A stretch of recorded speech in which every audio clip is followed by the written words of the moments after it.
are, I guess, responsible for ensuring that our JMA is being implemented. And so reporting on how we're tracking on fulfilling the obligations is important. The JMA Obligations report in the agenda enables us to effectively monitor progress. If we go to the next slide, Sarah, it's a snapshot of the dashboard, and essentially the performance indicates that we are 5% complete out of the 39 actions in total. This equates to 2 actions. There are 67% of our obligations are on track, or 26 out of the 39. 13% or 5 obligations are yet to be triggered, and 15% or 6 of our obligations require some attention. And so just moving quickly then to the last slide, our intention is to focus on the obligations that require attention. And this is a view of the 6. The first 2 actively encourage applicants to consult with the Trust prior to the lodgement of resource consent applications and the development of criteria to assist council decision making in relation to resource consent pre-application processes are 2 obligations that have been experiencing delivery issues since the outset of the JMA. So quite some time. And then the next 4 are obligations that have been experiencing difficulty since we entered into the second part of the JMA. So those are matters affecting topal waters. The third bullet point that is in green, discussing other matters to extend the JMA, in the report it actually signals that this is having delivery issues, but in fact, given that we extended the JMA back in 2018, we have actually, I guess, delivered this particular obligation. So going forward, it will be shown as on track, noting that this does not prevent us from having additional and further conversations about the scope of the JMA. And then I guess the last 3, as mentioned, are obligations that are experiencing difficulties since the second part has been enacted. And they relate to, I guess, exploring opportunities for commercial freshwater aquaculture activities. There is some commentary in the report as to what action potentially needs to be taken in order to progress this and others. Exploring decision-making on statutory and non-statutory council documents, and exploring decision-making on non-notified resource consent applications. So reporting on our JMA implementation obligations will become a standing item going forward, so that you will continue to have the visibility, but also this reporting will, well, we anticipate that the increased visibility will help us to drive forward with the delivery of our obligations over time, so that we focus in on, I guess, the obligations that we're not currently delivering and better understand why those issues are arising. I'll leave it there. I'm very happy to take some feedback about JMA obligations reporting, as well as any questions. If there are any questions that I'm unable to answer, I might have to come back to you after consulting with the relevant area of the business. Any questions or comments from committee members? Councillor Nipa. I suppose the only question that is there anything you need from us to help this process along? Doesn't sound like there is. So. The obligations, I guess, do need to be, first of all, driven at an operational level. So I think that will be the most useful first step. in delivery, and then beyond that there may be some further, I guess, progress that can be made at the governance table. I might just see also whether Peter was wanting to add anything, given it is operational, I guess, reporting. Pete, anything that you wanted to add? No?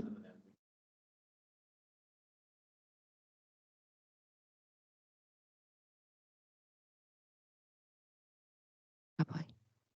With regards, Molly, to the to discussions around these other matters to extend the JMA, how do you propose we have those discussions? Is that a workshop of the committee members? Is there a process you're proposing for us to be able to flesh those out a bit more? I guess because we haven't at the operational level yet taken the opportunity to understand what options might be available to us in order to make some progress, haven't really turned my mind to that. But I'd expect that our governors will expect to have some input into delivery, particularly on extending scope of JMA.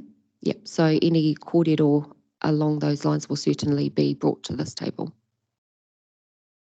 Right, I just think that sometimes this is such a formal nature to the discussions that sometimes we get a richer exchange if we take things outside of the formality of these proceedings and have a bit more chance to just sit around and say, hey, what would work for this committee? What are our aspirations around what we can deliver collectively, and how might we progress those matters? So just putting that out there. If there's no other, oh yes. Thank you. Yeah, pleased to receive the report. I think you're 100% right that if we're going to be, we've been going for a little while now, so monitoring our progress and everything else is quite key, especially in these more confusing times. My only comment would be, it appears there are some items that just can't be done. They're probably thought of as a great idea or best practice in terms of consultation, engagement, everything else, but from a just can't do it because of X, Y, and Z. So I'm just thinking maybe, Peter, I'm looking at you, at an operational level, we just might review some of those items. So if we can't do pre-consultation because we literally just don't have the information, because everybody leaves things to the last minute or for whatever reason, then let's look at that. And if it is a case of practically can't be done, having it read for the next, whatever years seems to send the wrong message in terms of the progress that we're making. So let's give some consideration for that at that operational level, and if there are one or two things that we might say, look, it was a good idea, we'll mutually agree to drop things off without doing formal variations of agreements or anything like that, then let's consider that. That was my only comment. Good. Kia ora. If there's nothing further, can I get a mover to accept the report? Councillor Clarkson, and a second in Trustee Harris. All those in favor? Opposed? Carried. Thank you for your feedback.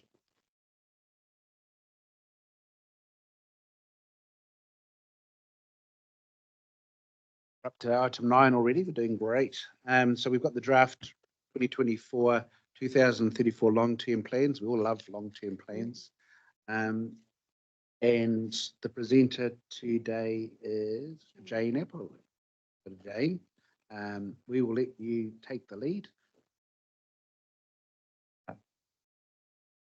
Another PowerPoint slide or no? Kia ora koutou. This report in the agenda provides you with an update on the long-term plan.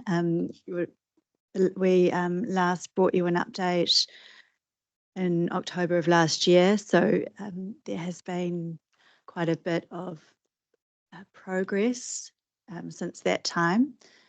Council met in January and February to confirm a draft long-term plan budget. The budget that was agreed would have an overall increase to current ratepayers of 6% in year 1, 8% in year 2, and 3% in year 3. This budget has been taken for formal consultation with the community throughout the month of April. 5 specific topics were included for the community to provide their feedback on. These are in your report, but just to briefly touch on those, first proposal was around increasing the natural heritage rate. The second proposal was shifting to a regional rate for public transport. There was a proposal to discontinue the Regional Development Fund. We also asked the community their views on us continuing to fund Tūwaka, the Regional Economic Development Agency. And we also asked the community around some proposed changes to the funding of primary industry compliance. So during the month of April, we received over 1,600 pieces of feedback from over 850 individuals, groups and organisations. Last week, Council heard from over 70 of those individuals and groups that had decided that they would like to present formally their written submissions. During that time, Council heard a range of views.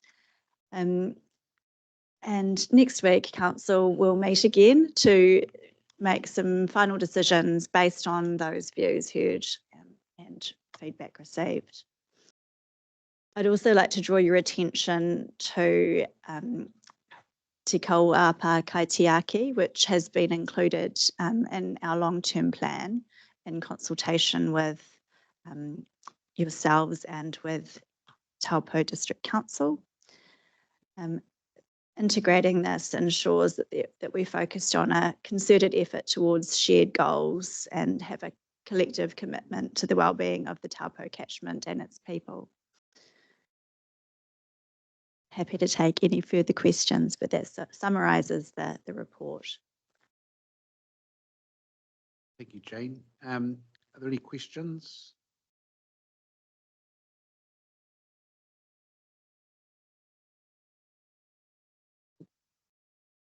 Just wanted to share with the committee that as Jane referred to, we did have our public hearings last week.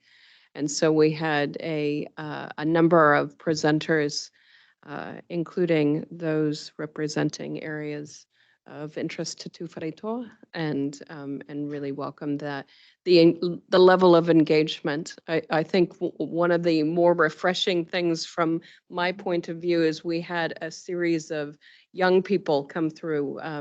Hamilton Christian School sent a classroom full of very civically engaged young people to come and present to us, and they were very passionate about their views, and so it was really positive to see people encouraging, particularly young people, to take an interest in these matters and to I suppose just take the opportunity that was offered to provide some insight, and so it was lovely to see. I tell you, it was lovely to see.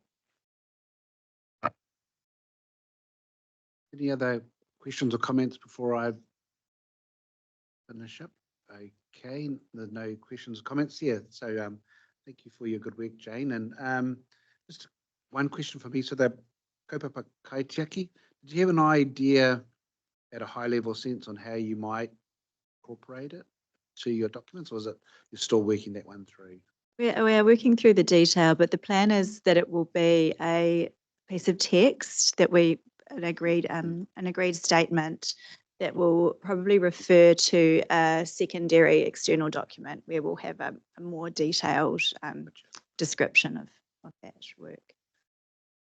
So as one of the presenters, albeit for Taupo District Council that day, but yeah, just on that, the matter of the sort of spill kit, in terms of dealing with vehicles falling into the lake. Yes, from a trust board point of view, we have a lot of conversations about that, as you can imagine, and had a lot of truck movements with Judy's Lake Taupo Forest Trust, with chopping down a lot more trees than they normally would after Cyclone Gabrielle. So yeah, the only comment we make is we also support that, obviously open to in cost consideration for everything else. So we're happy to have those sorts of conversations in terms of how we can work together to fund those things, but certainly support regional council to have a response in place to be able to deal with protecting Lake Taupo. I think everything else was here. Pleased to see your commitment to natural heritage and a bit of 1080 commitments there on the side or something, Stu. But Bruce is so on that matter, no other questions. We've got a resolution up on the screen. Need to move in a second. Bruce, you want to move that one? And I'll Judy Harris second that. All those in favour say aye. No, you seconded. You seconded. I will second. Can we just note, sorry, that Danny Lockman seconded. All those in favour say aye. Yes, thank you, Jane. Thank you. All right, we'll now move on to item 10. This is on page 37 of your agendas. In relation to fast track approvals bill. And we have Trina.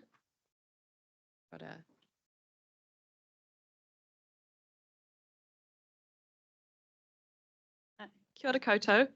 Ko Katrina Andrews tuku ingoa, he kai whakahaere kaupapahiri mō te kaunihera arohi o Waikato. I'm also joined by Lisette Balsam today, who's the Manager Strategic Policy Implementation. So this item relates to the Fast Track Approvals Bill and Waikato Regional Council's submission to the bill. The report on the agenda describes the key features of the bill and implications for both the Council and Tūwharetoa Māori Trust Board. This report was authored by Mark Brocklesby in our Resource Use Directorate in March, before the WRC submission on the bill was finalised, and notes that staff will provide an update and summary of WRC's submission today. So this morning, I'd like to take the report as read and instead focus on providing a summary of WRC's submission, if that approach is okay with the co-chairs. The Fast Track Approvals Bill was introduced to Parliament on the 7th of March. Submissions closed on the 19th of April. WRC lodged its submission on the 18th of April, which was signed out following a submissions subcommittee. Overall, while the Council's submission supports the intention and acknowledges the economic benefits of a simplified consenting pathway, it sets out a number of concerns with the bill and recommendations to improve workability, clarity, and certainty for those using and providing input to the fast track process. The submission focuses on the Council's obligations in terms of serving its community and managing impacts on the environment. It highlights potential unintended and expensive consequences of the bill in its current form, using examples relevant to WRC and its community. In terms of overall comments on the purpose and process proposed within the bill, the submission recommends a sunset clause be included to make the fast track process temporary while wider resource management reform is undertaken, including consideration of spatial planning. Suggests a rebalancing of the purpose of the bill to reflect the need to fast track approvals for significant projects while not compromising the environment. Recommends that the list of projects proposed to be included in Schedule 2 be released for public consultation during the select committee process. Seeks extensions of the timeframes in the bill for local authority comment and opposes the limitation on appeal rights for decisions made under the bill. Another key theme within this submission is cost recovery for both local authorities and iwi and hapu. The submission recommends that the cost recovery provisions in the bill need to be extended to include all reasonable costs incurred by councils and iwi and hapu in participating in the fast track process, and enable costs to be recovered via the EPA rather than directly from the applicant, as the wording of the bill currently requires. Regarding decision-making powers, the submission recommends that final decisions on approvals, including the setting of consent conditions, should be made by the expert panel rather than the joint ministers. If ministers are to remain the sole decision makers, the submission suggests the bill should at least require the ministers to prepare disclosure statements and include the Minister for the Environment as a joint minister. The submission also seeks certainty that comments provided by local authorities will be effectively considered, and for expert panels to be required to include expertise on economic analysis and resource management. Regarding decision-making criteria and eligibility of projects, the submission recommends Clause 17 be strengthened to ensure a more balanced consideration of economic and environmental matters, and that at a minimum, the ministers must consider the matters listed in Clause 17.3. This includes climate change and natural hazards, consistency with local and regional planning documents, including spatial strategies, and significant environmental issues.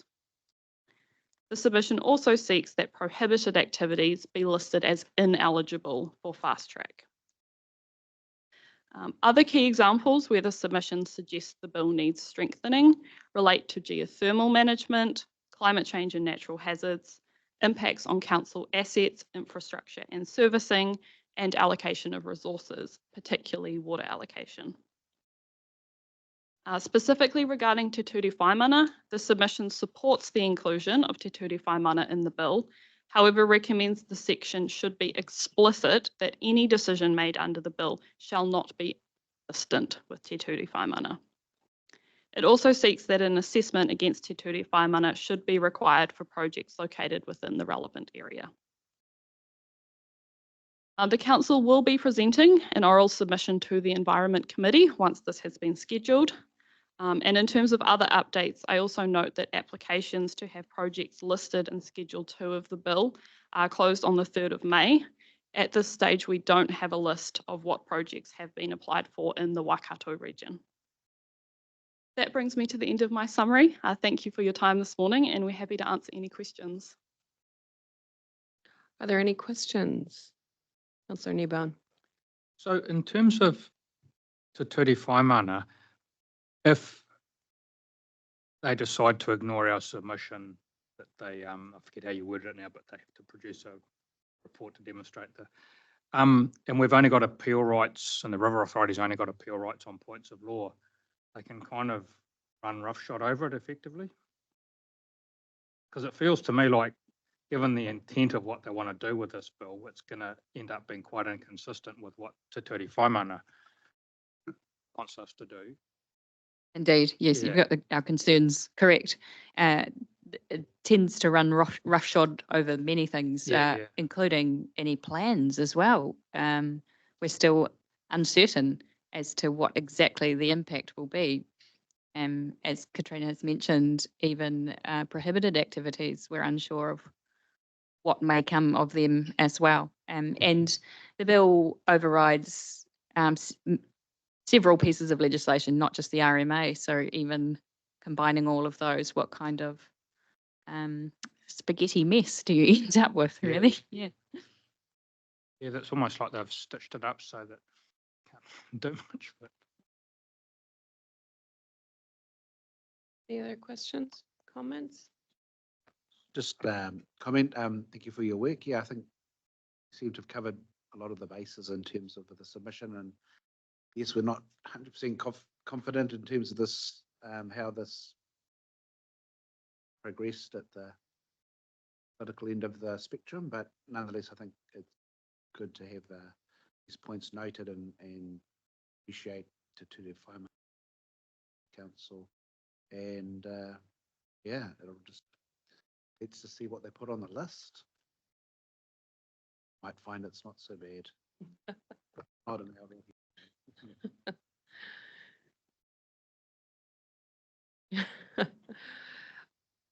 Yes, no, I do understand that, well, at least last week, we were waiting to be notified when our opportunity, yeah, I just text Tracy going, are we on a list yet? This is to present or to speak to our submission where they're allowing us all of 5 minutes. 5 minutes to address our issues with this. I think that that's, in my personal view, not giving due consideration to the impact that this legislation potentially has, not just on our council, but with our iwi partners, with our communities. And as mentioned, with the plans that are already in place. I think it's unfortunate is a too mild word to use, I would say. My personal opinions anyways. All right, are there any other, yes? Going to give a Council- personal view too. You You know, go, in a couple Councillor of weeks' Clark. time, there's some major marches planned for Auckland, Queen Street. I suggest some of us go to those. All right, if there's no further questions, can I have a mover to Co-Chair Laughlin and Councillor Downard as a second? All those in favor? Opposed? Carried. Thank you. Thank you, ladies. Next item is the Waikato Biodiversity Accord update, and we have Angus McKenzie.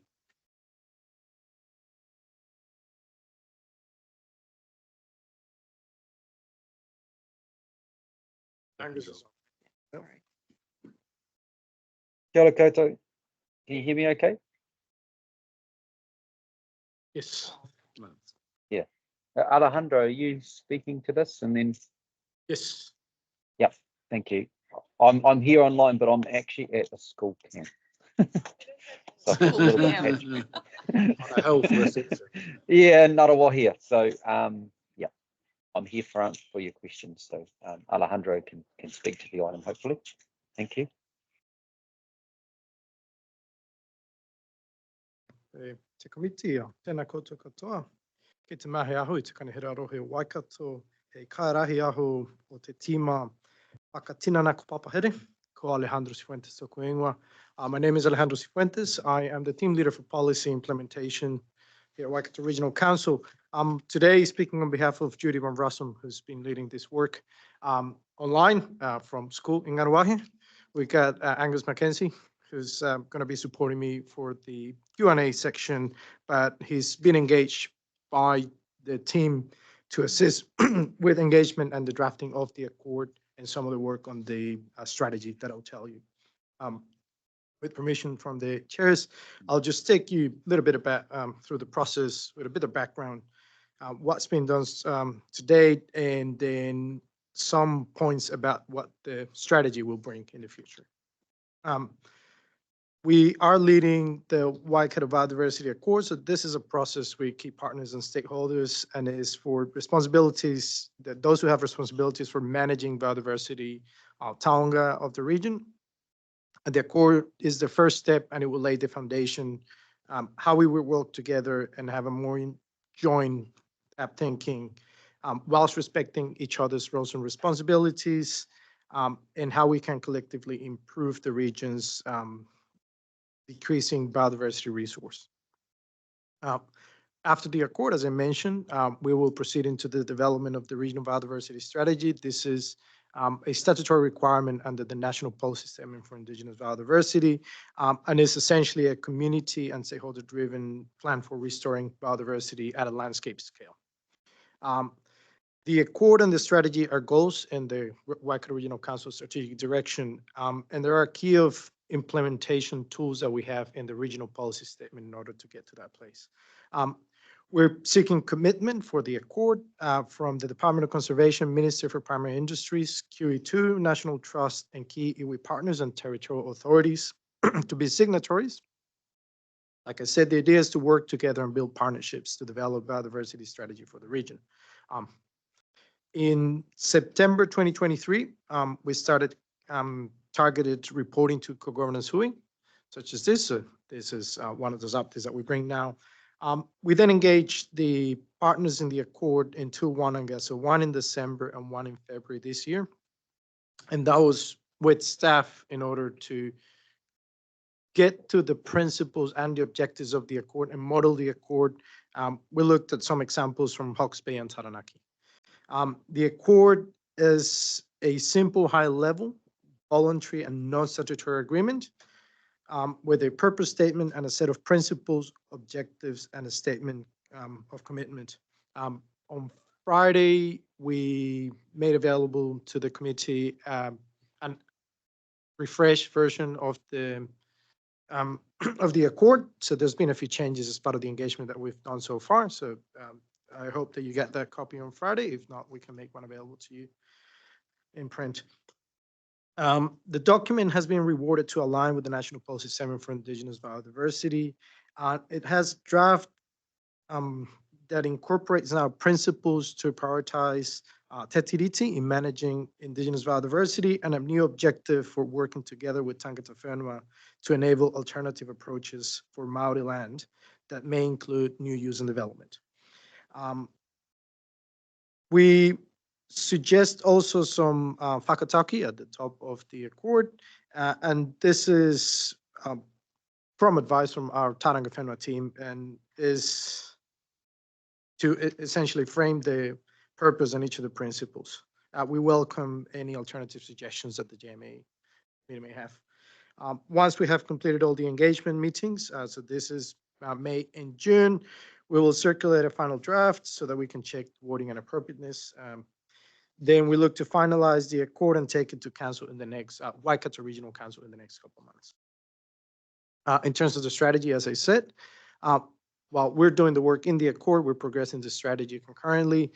We're starting the process and we're looking to analyze the requirements for the regional biodiversity strategy. So this is mainly in Appendix 5 of the NPS for Indigenous biodiversity. The strategy will be a lot more detailed. So the accord right now is about 3 pages worth in a Word document, and then we'll make it look flashier once we get some comms behind it. And then it will look at the wider engagement with other stakeholders. So this would be outside of those who have those statutory responsibilities. Then we can have agreed actions, the costing behind them, and the engagement process will be brought along for the next long-term plan, essentially round in 2026, 2027. And this will be an important plan to implement the strategy.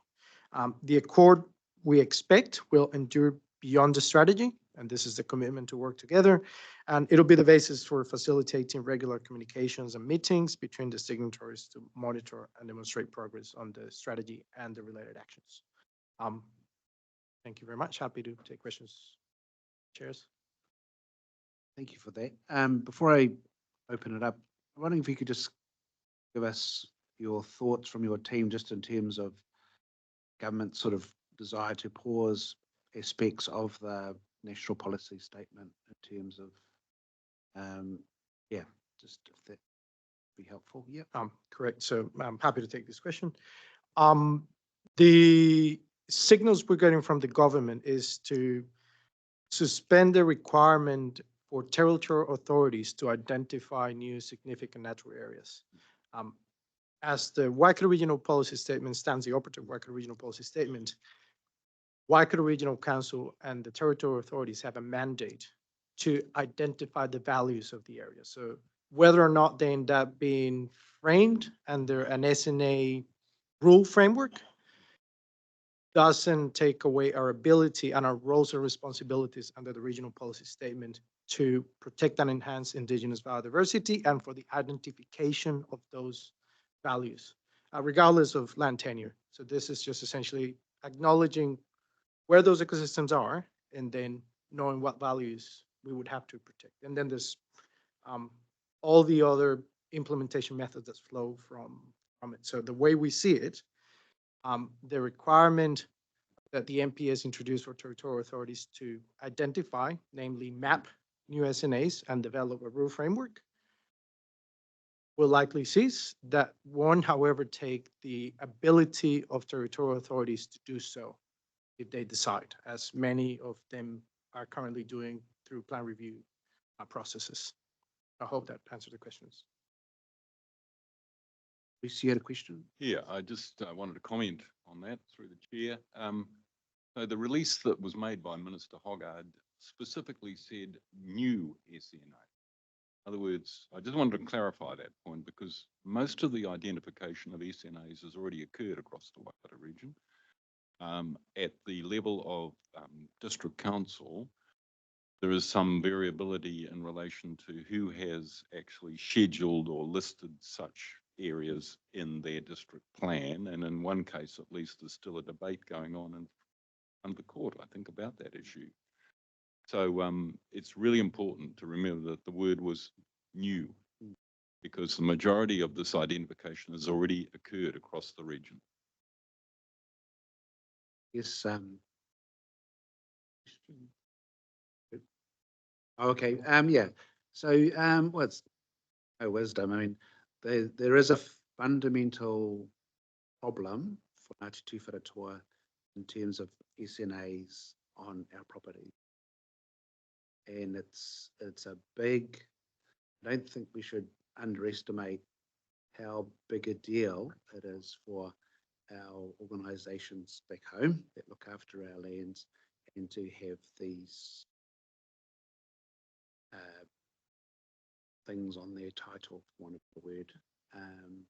So for me, having an accord that says we're going to look at more stuff to somehow interfere with your possession of your whenua is not something that we want to support.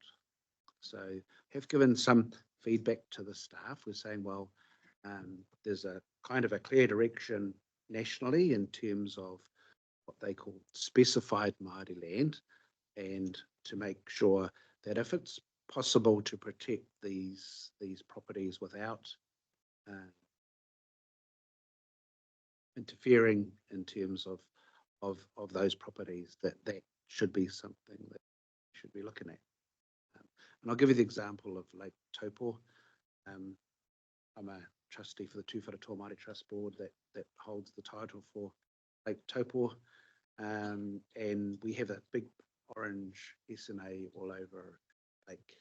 We're being told that somehow we have to have this there to protect our lake, albeit it's not clear what it is we're protecting from. But you can imagine if you're a tribe that Wanabeda had lost the title to their lake in 1926 and got it back in 1992, to have this put on there is something that they find quite offensive. This is the nice corridor.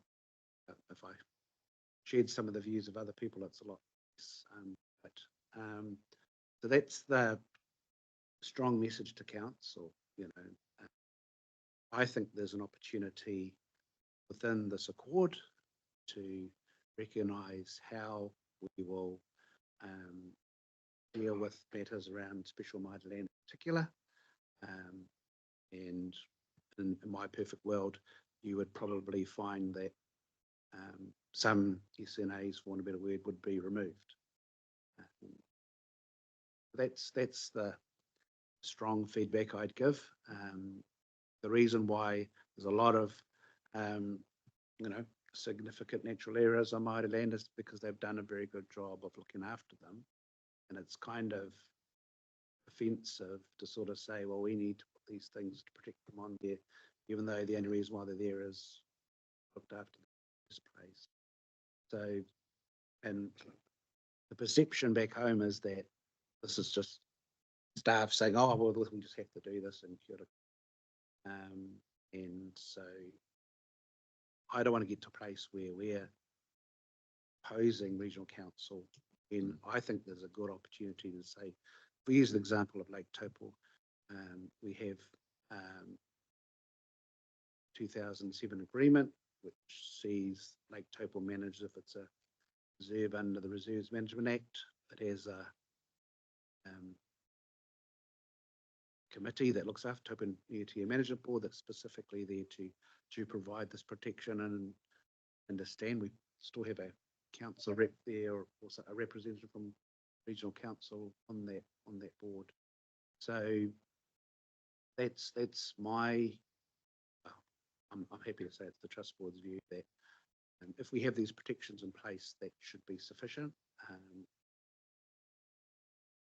An accord that says, well, let's go look for more stuff to be able to restrict land without that place would be something that we wouldn't support. So I guess the ball's back in your court.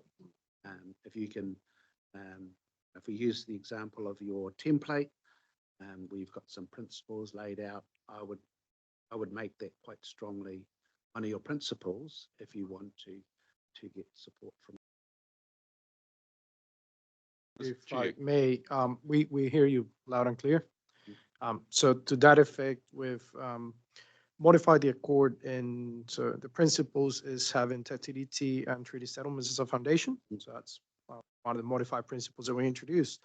And as part of the objectives, we've included one that I'll just read it verbatim, but is recognize and be responsive to the historical barriers that tangata whenua have faced, and that in some situations, development may take priority over indigenous biodiversity protection if iwi choose to exercise kaitiakitanga and rangatiratanga.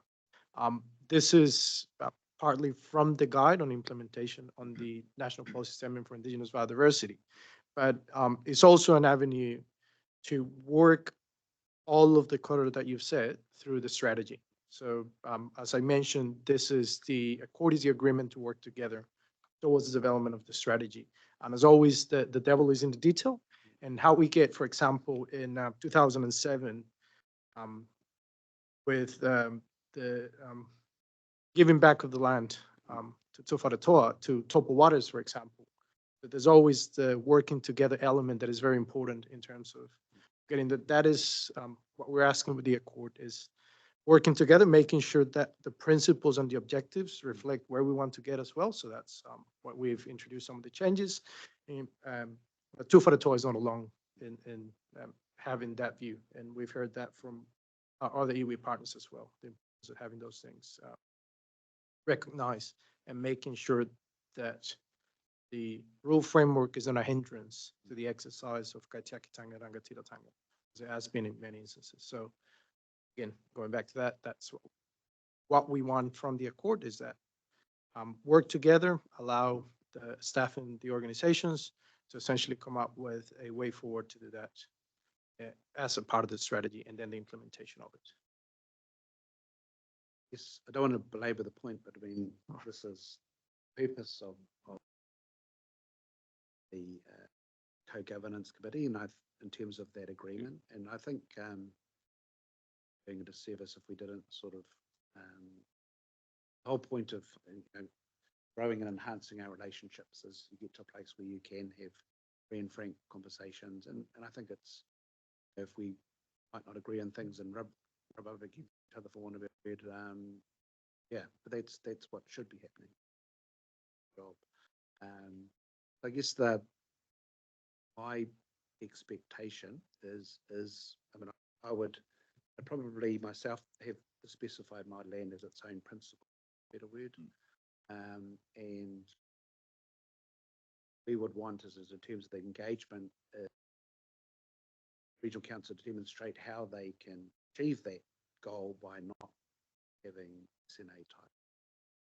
I'm involved with a lot of land back home, as you can imagine. You have kawanata, whenua, we have a whole range of things on lands that nobody's remotely interested in. And we're more than comfortable that that's sufficient protection. Number of properties. Got farm around the table. Last thing we want, a whole lot of farmers saying, well, I don't want to put any more work around biodiversity and staying the sort of thing on our farms. They're concerned that somehow that will lead to more restrictions in terms of enjoyment of the. So kind of one where giving comfort that this is being worked through in a way where supporting an accord to outcome. Saying in a practical terms is, yes, it's nice to have some words there and some quite concrete assurances, whichever words you want to use, on how sure that this process that we don't end up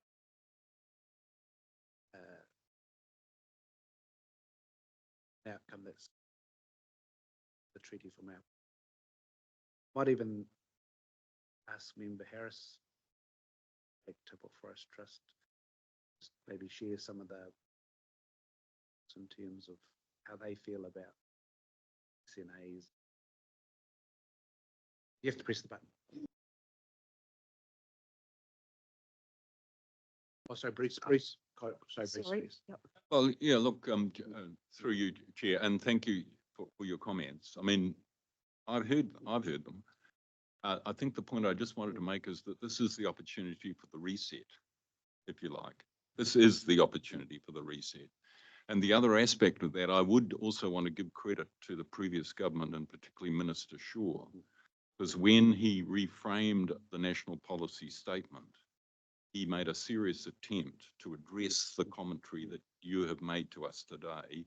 And that is why the launch of the NPS occurred in Kirikiri with Ngāti Rehia. And the basic thing was that in the revised version of the national policy statement, all of the things you were describing, there was a serious attempt to build that in with a separate pathway for Māori in relation to what we currently call significant natural areas. So I think it's important that the policy people in our organisation and the Regional Council have read that revision and are aware of what the intent of the Minister was, because although the NPS is somewhat on hold, there are only specific bits currently for which there's been clear direction given. And so here we are in a somewhat of a vacuum. And I think that the Accord possibility is a opportunity for a major reset. So I've heard what you've said. Absolutely. The just for us, Member Harris. Yeah, just I hear your words. The concern, as you can imagine, if you receive the first version of the Accord, it sort of it sounds like Regional Council is just business as usual.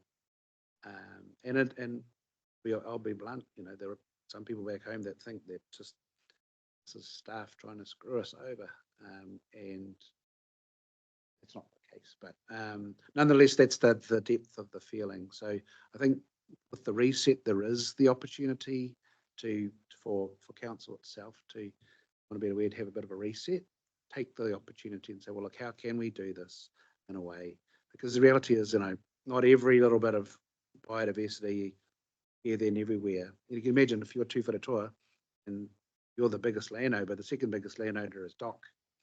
You've got plenty of biodiversity in your backyard, and feel like there's a lot of those lands we're lost in a helpful manner, that you're already more than making your fair share in terms of contribution to the biodiversity in your area. So just thought it'd be useful just for Judy just to share a little bit from some of our largest forestry landowners, some of those.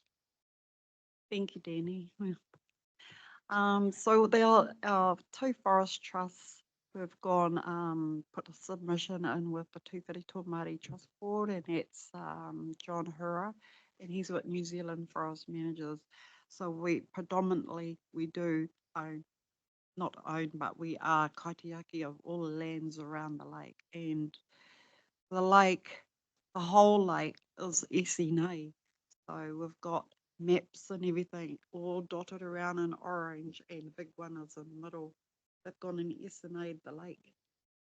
So we're still working through everything, and with Danny's help, is pretty valuable on our Tūwharetoa Māori Trust Board, and because he's a councillor as well, so he knows all the ins and outs. Yeah, so that's as far as we've got with all our submissions.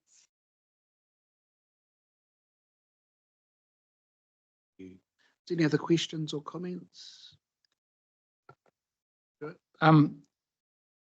Everything you've both said makes complete logical sense. I guess for us, I guess we need to know, have you, been Tūwharetoa governors, got confidence that the dialogue between yourself, Peter, and our team is working appropriately to address and give effect to what you're asking for is a key question, I suppose, because it feels to me like there's no reason why it shouldn't work, but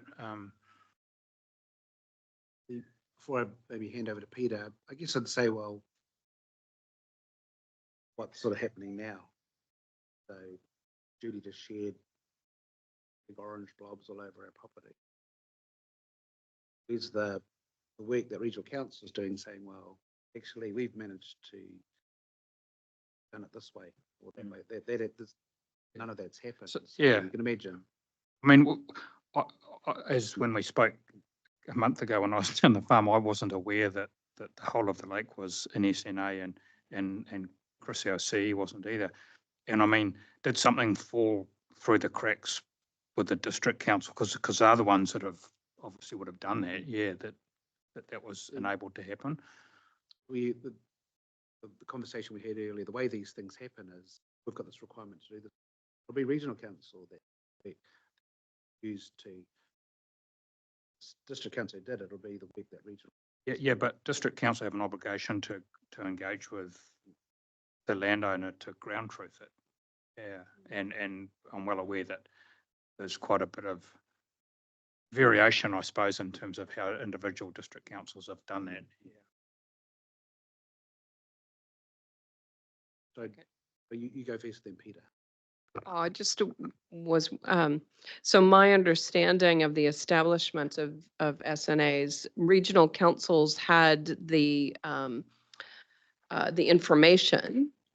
We were the ones who held the vast majority of the LiDAR, I'm not sure what the form the information took, but we provided that to various district councils in our region.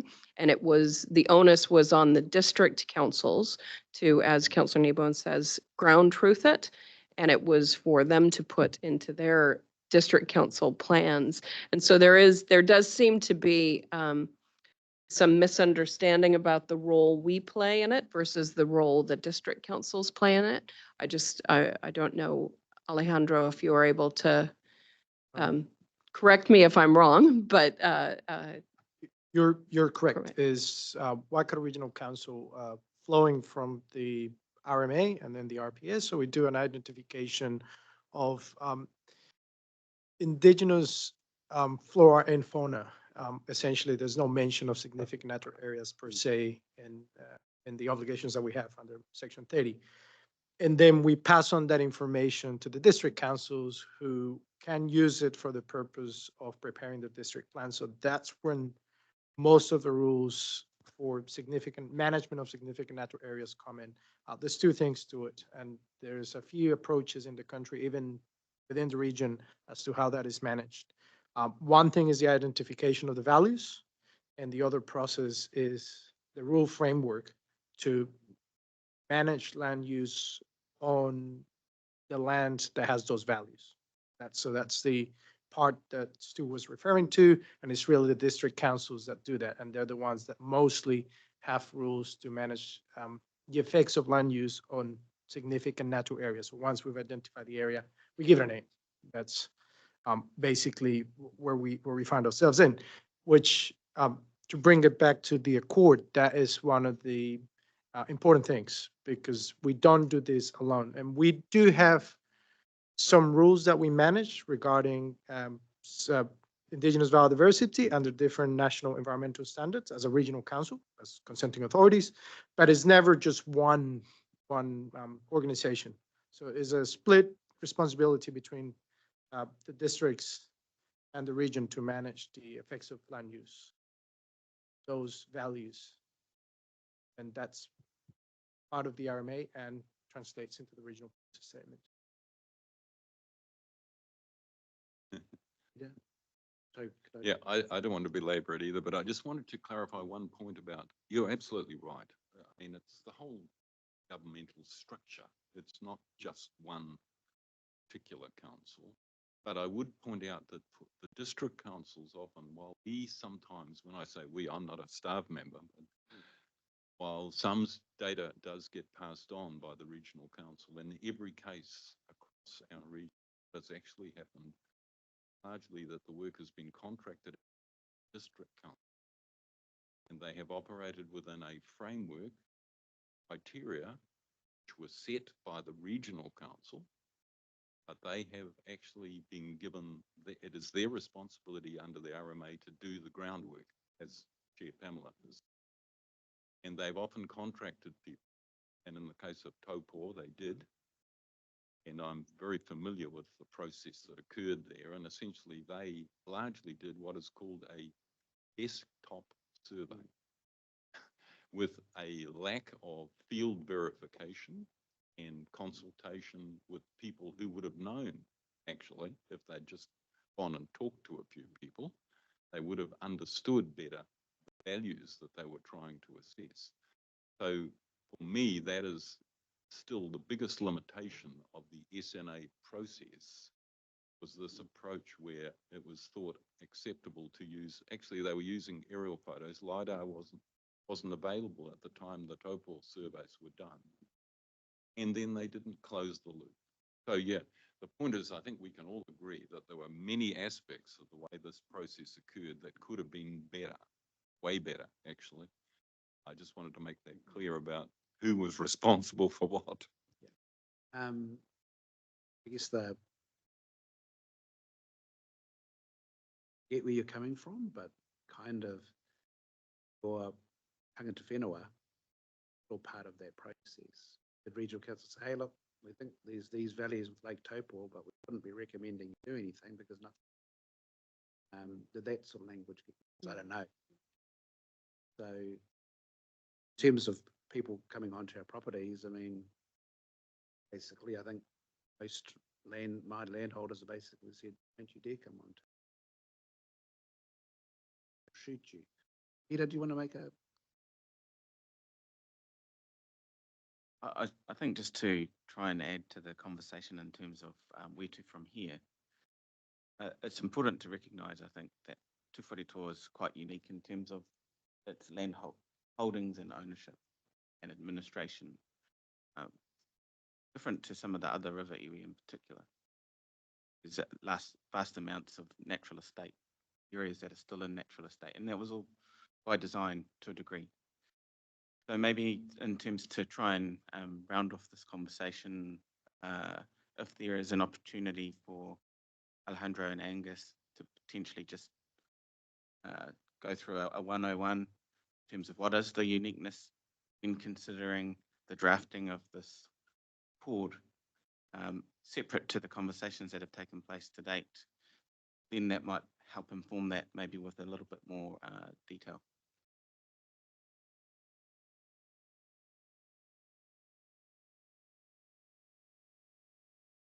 Other questions?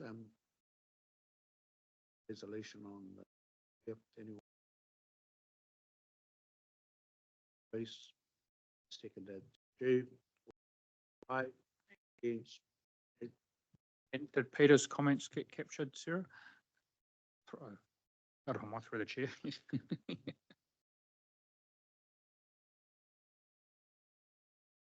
Thank you, Alejandro. Much appreciated. All right, committee members, we are now on item 12. This is on page 47 of your agendas.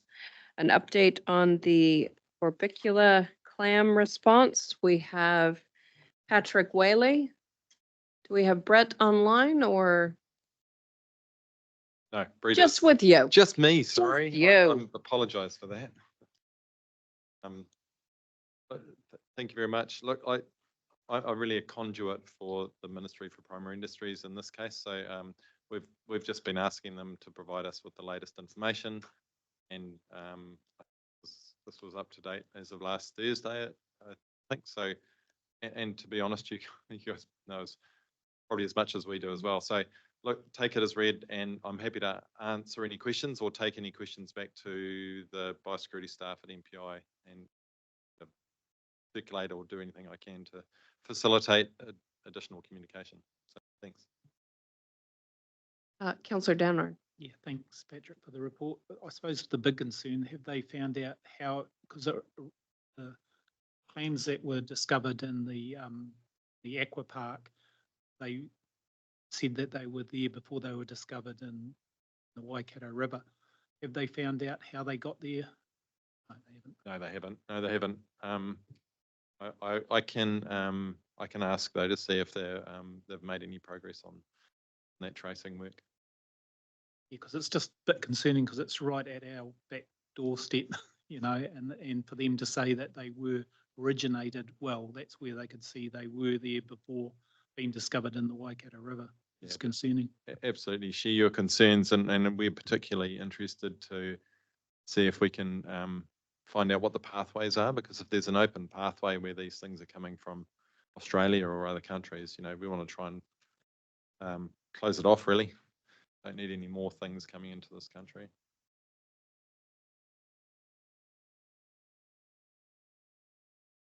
Yeah, just we're aware that somehow we got the Australian version of the clams, completely different whakapapa to the gold clams. Do you have any thoughts? So we've had some discussions back home around possible ways of eliminating those clams, and I guess the one that seems to make the whole most sense is just to basically fill up those lakes with dirt, pretty much. I'm interested in if you guys have had any more thoughts in terms of the elimination sort of approach. You basically just fill up like a little it's a water park. You basically just replace the water with dirt. There's a whole range of solutions, like putting in a ton of salt or doing this or doing that. But in terms of cost effectiveness, there's probably not that many options. But I'm just curious if regional council had turned their mind to that, if they got any their own thoughts. I know it's quite hard and it's still early days to a certain extent, but just curious. Yeah, we're really pleased that Biosecurity New Zealand have really strong security on it, like close the park. So, you know, we're really happy about that. We are working with them behind the scenes to look at options. So we've got all our operational staff and our flood protection schema who are really good at this, and our hydrologists and engineers are involved to support them. I think the weight of it is, the weight of the opinion, I guess, is to fill it in, because you've got all the fill sitting beside it still. It's just how you do that without spilling any water anywhere. So yeah, I think it's quite a lot of complexity, but yeah, I'm sure it's probably going to be involved. Well, hopefully is involved in the discussions, but yeah, again, look, we'll just make sure that communication is free flowing, so that we're all on the same page. But yeah, want to see it done pretty quickly, really. Just with that Australian clam at the aqua park, are the concerns associated with that the same as the concerns associated with golden clam in terms of impact on infrastructure and that sort of thing? Or is this a different scenario altogether? It's yeah, I think generically there's concerns, but because this is the first time that this Australian species has ever been found outside of Australia, they have no idea what impacts would do. I guess the assumption is that it would be similar. I mean, I know, and Pete again will probably know a lot better than me, but there are a lot of clams in that pond. So just trying to get rid of them so that we don't have to experience what they would be like on top of the other clams. Yeah. Mm-hmm. And I know that I've heard from others along the river just some concerns around the support that MPI is providing around the check, clean, dry signage, the facilities that are provided. Can you give the committee a bit more insight into how much support there has been in that piece? How much is there offers to extend? Difficult one to answer. I think it's a little bit variable. I think I don't think any of us are feeling like it's nailed all that. Well, we've got all the pathways sorted and all the boat ramps, but we are working really hard to support MPI. They're doing their best. They're a smallish team. And, you know, there's been a workshop last week to try and, again, get us all on the same page. But yeah, but work to do, but they're always really open and willing. If we raise concerns, I raised concerns on Friday about a particular boat ramp, they were straight away. So, yeah, it's getting better and better, but yeah, still room for improvement.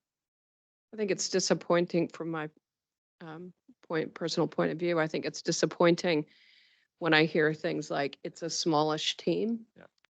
Because we're talking about Tonga here, right? Yeah. And if we're not talking about it in the river, we're talking about it in our coastal marine spaces, and it's just concerning to me that we don't see the resources. Well, I don't personally see the resources dedicated to protecting our amazing habitat that we have here in Aotearoa. Yeah. And so it's just concerning when I hear words like small team. So I, due respect to the team, and I think it's great that they had a workshop last week and are hopefully getting that renewed commitment. I would have thought it hadn't been that long. I'm not sure why we would be losing any of our commitment. I think that the dialogue that I hear, this remains a significant concern for many of us in the region and even beyond our region, because certainly I hear around the regional sector concern about what happens when this comes to our space. And so I completely agree, and all the regional colleagues I work with closely feel the same.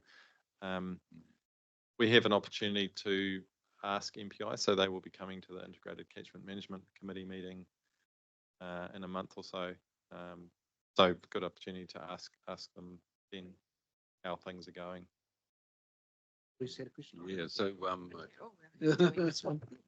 just to observe, of course, that MPI has been subject to quite a few job losses recently, and this is a serious problem. But also to refer to the report, page 49, from my perspective anyway, the significance of the need for additional wash stations. So, the fact that it's taken so long and there's only one wash station been installed, I mean, surely it's like, and I guess to some extent being winter now, there may be less activity at the boat ramps and all the rest. I'm not sure. I don't know that the levels of activity and across the seasons, but I would have thought possibly that winter was a bit lighter.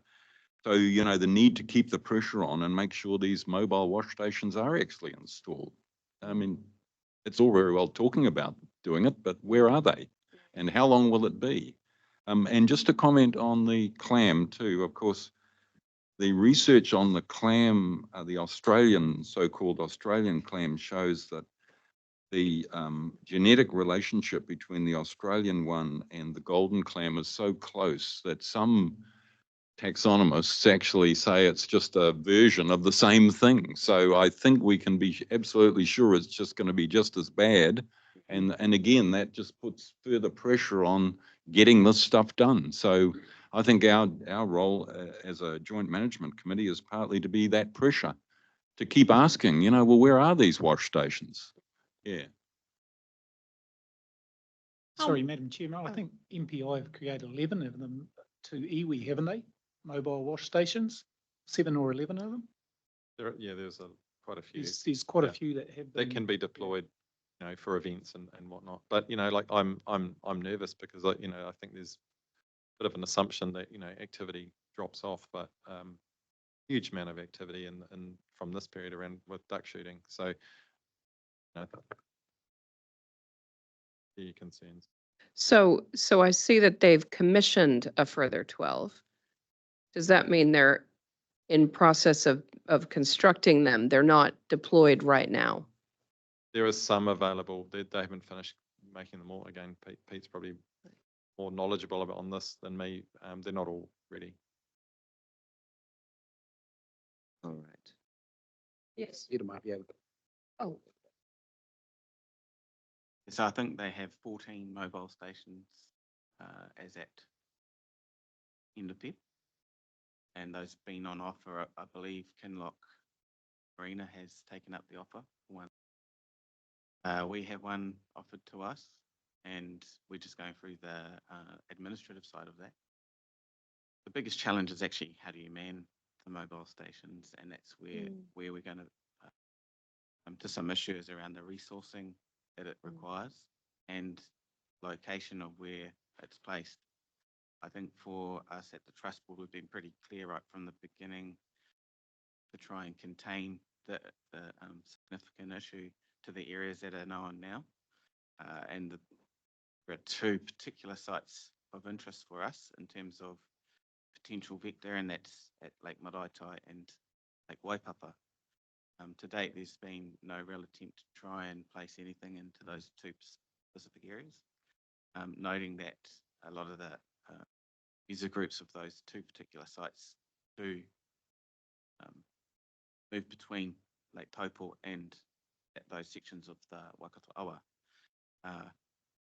And also, when you have a mobile station, there's no point having a mobile station based in Taupo to clean boats that have come in. You're hoping to try and catch the boats that are leaving the area where there's a need to do that clean down.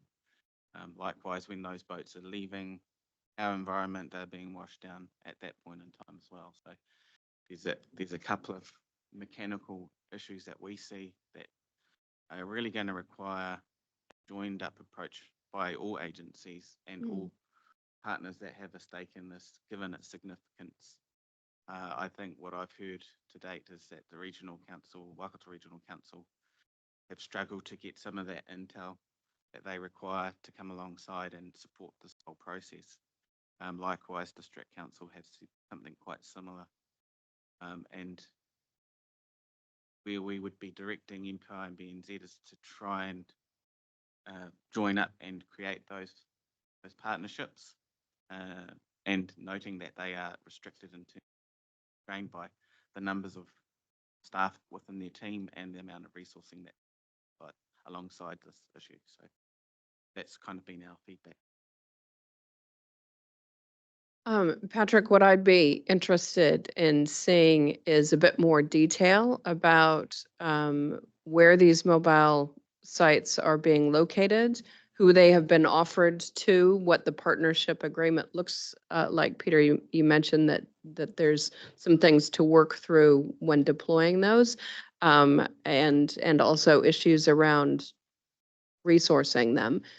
Would welcome a bit more information around where they're at, where there might be some challenges to engagement, whether it's around resourcing, how we can collectively look to address that if that is the case. And I think that that's information that's relevant not only to this committee, but also to a number of our other iwi partners who this is equally a concern for them. And if it's coming to ICMC, that perhaps if that can be reported through that committee as well, just to ensure that councillors and those we engage with are across what this rollout looks like on the ground. Cool. Okay, so that's really helpful. So I will pass that feedback on to the staff, because and ask them to include it in the report to ICMC, which then we can distribute wider. I think helpful. Yeah. Right. Anything else? No. Any other questions or comments? Right. We've got a mover, Co-Chair Laughlin, and we have a second in Councillor Downard. All those in favor? Opposed? Carried. Thank you very much. Thank you, Patrick. Much appreciated. All right, committee members, that brings us to the end of our meeting. So if we can I go to you, Councillor Kneebone, to close us off? Just microphone. Microphone. Tēnei Pamela, te mana whakahori o tēnei hui, ngā mihi, koutou katoa, pai te kōrero, pai te hui. Nō reira, anei te Karakia Whakamutunga, unuhia mai ki turu tapu nui, ki wātea, ki māma, te nākau, te tinana, a te wairoa, te ara takatū. Koe rā i rongo, whakaire ake kei ronga. E tīna, haumi e hui e. Thank you. We'll declare the meeting closed at 11:40 a.m. Thank you.